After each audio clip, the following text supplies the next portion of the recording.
Queridos amigos, bienvenidos al curso de crecimiento espiritual según la Kabbalah. Hoy vamos a hablar de la festividad de Hanukkah. Para poder entender la festividad de Hanukkah tenemos que irnos al marco histórico, comprender qué es lo que estaba pasando en la tierra de Israel cuando el imperio griego conquista al imperio persa. Nosotros sabemos que cuando el pueblo de Israel salió al exilio por el imperio babilónico en el año 586 antes de la era común, posteriormente, el imperio persa invadió al imperio babilónico y permitió el rey Ciro a los judíos volver y instalarse como Estado autonómico persa en la tierra de Israel.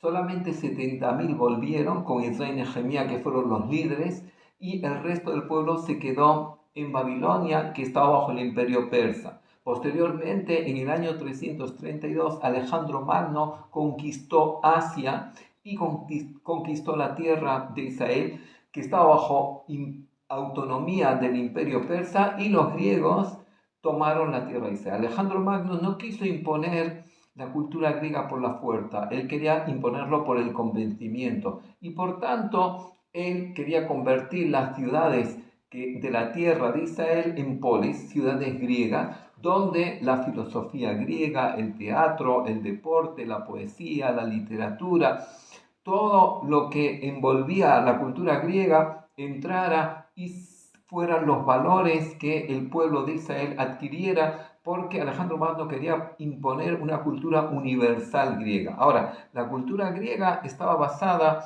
en el filósofo Protágoras, que dice que el hombre es el que tiene la potestad de ser el criterio para establecer todos los valores. Y por tanto, filosofía es amor a la sabiduría. Quiere decir que yo puedo, a través de mi reflexión y mi análisis, programar todos los valores. Sin embargo, para el judaísmo, en el centro está Dios.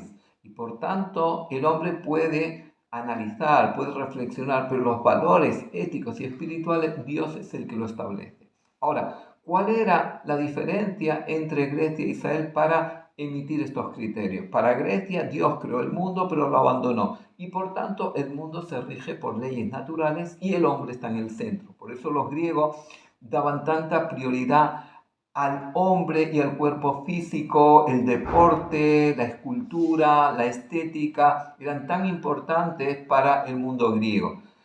Para el pueblo de Israel, Dios está en el centro porque hubo una revelación en el monte Sinaí donde Dios establece los valores y siendo que Dios interviene, por tanto Dios está en el centro. Y esa era la lucha entre Grecia e Israel. En el año 175, Antíoco Epifanes, que estaba en Siria, recibe el gobierno sobre el Estado de Israel. Y Antíoco Epifanes, él intenta seguir la línea de Alejandro Magno de ir a través del convencimiento, pero ve que el convencimiento no es suficiente.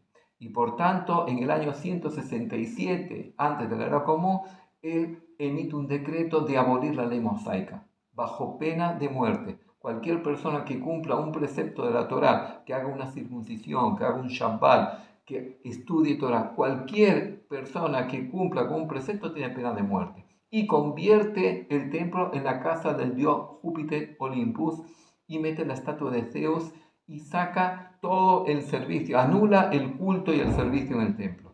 En ese momento, la pregunta es cómo va a reaccionar el pueblo judío. Ya no se puede cumplir bajo pena de muerte. Adoptar la cultura griega no querían. Por tanto, ¿qué posibilidad había? La rebelión. Y por eso los Hashmonaim, que eran los Kohanim, los sacerdotes del templo, ellos organizan un ejército de rebelión que lo llamaron Maccabi, bajo las siglas de Mi Hamoja Baalim Hashem. Son las primeras letras. ¿Quién es como tú entre los dioses? Dios. Entre los dioses quiere decir porque los griegos eran politeístas, la cultura griega. Y por tanto, comienza una rebelión en el año 166. Y aquí ocurren dos grandes milagros. El primer milagro es que ganan a los griegos, en 2 años consiguen expulsar a los griegos de la tierra de Israel y devolver la independencia, cosa que no ocurría desde la destrucción del primer templo, que el Estado de Israel durante 168 8 años fuera independiente hasta que los romanos conquistan la tierra de Israel. Y posteriormente, el segundo milagro es que los griegos no vinieron a buscar una revancha. Ahora, los Maccabim, cuando consiguen expulsar a los griegos, lo primero que quieren hacer es limpiar el templo de toda la idolatría, sacar la estatua de Zeus y devolver el servicio al templo. Y para eso quieren encender la menorá el 25 de Kislev del año 164 antes de la era común. Y Hanukkah quiere decir inauguración, quiere decir que los Maccabíes reinauguraron el servicio del templo.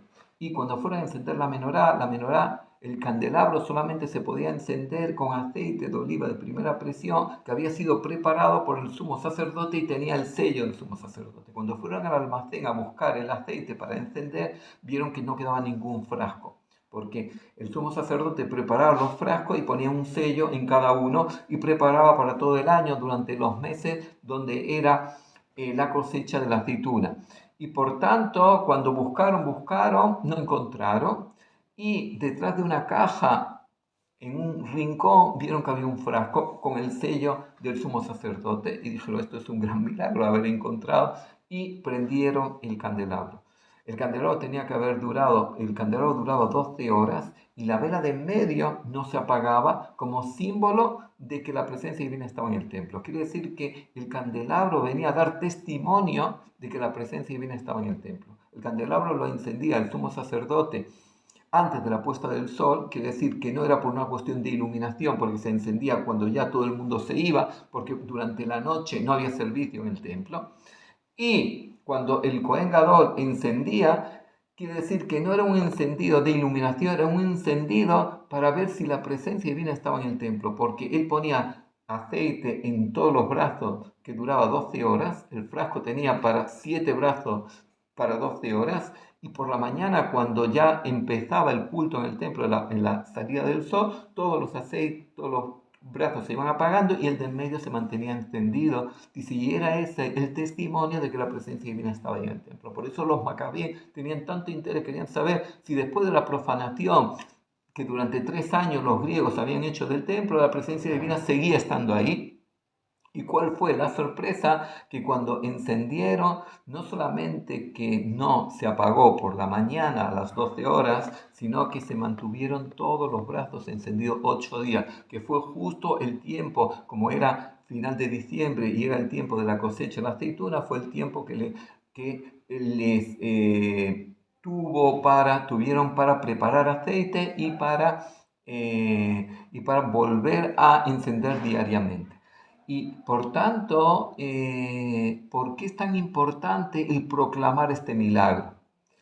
¿Por qué no se resalta la victoria militar? Porque la victoria militar siempre una persona lo puede explicar por motivos lógicos, ¿no? Los macabíes conocían el terreno, conocían todos los lugares ocultos de la tierra. Por otra parte, los macabíes se jugaban la vida o la muerte y por tanto iban a por todas.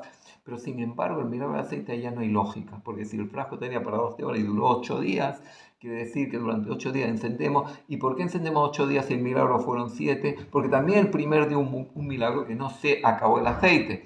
Y por tanto, ¿por qué es tan importante mostrar ese milagro? ¿Por qué hay que encender la ventana? ¿Por qué se enciende en una plaza pública? ¿Por qué Hanukkah tiene ese carácter de ir hacia afuera? Porque para el judaísmo, que en la lucha contra Grecia, mientras que para los griegos, como dijimos anteriormente, el hombre estaba en el centro, para el judaísmo Dios está en el centro. Porque Dios no solamente creó el mundo y interviene. Ahora, ¿cuál es la prueba de que Dios interviene? El milagro.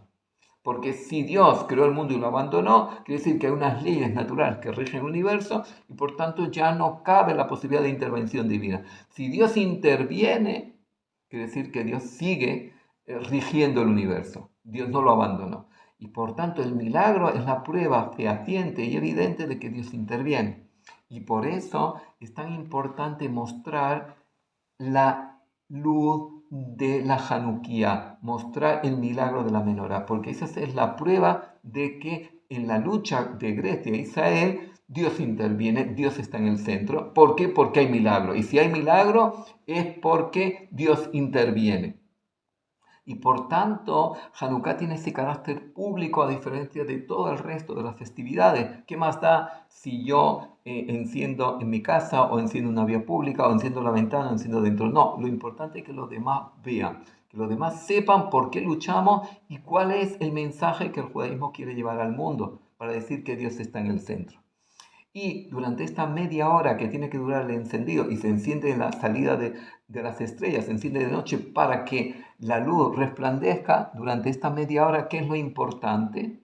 Lo importante es proclamar el milagro, pero también estos 8 días son días propicios para el milagro. De la misma forma que en el año 164 antes de la común, desde el 25 de Culé, durante 8 días ocurrió ese milagro, dice, cada año ese milagro vuelve al cosmos. Y por tanto, durante esa media hora es importante sentarse al lado de la Hanukkah y pedir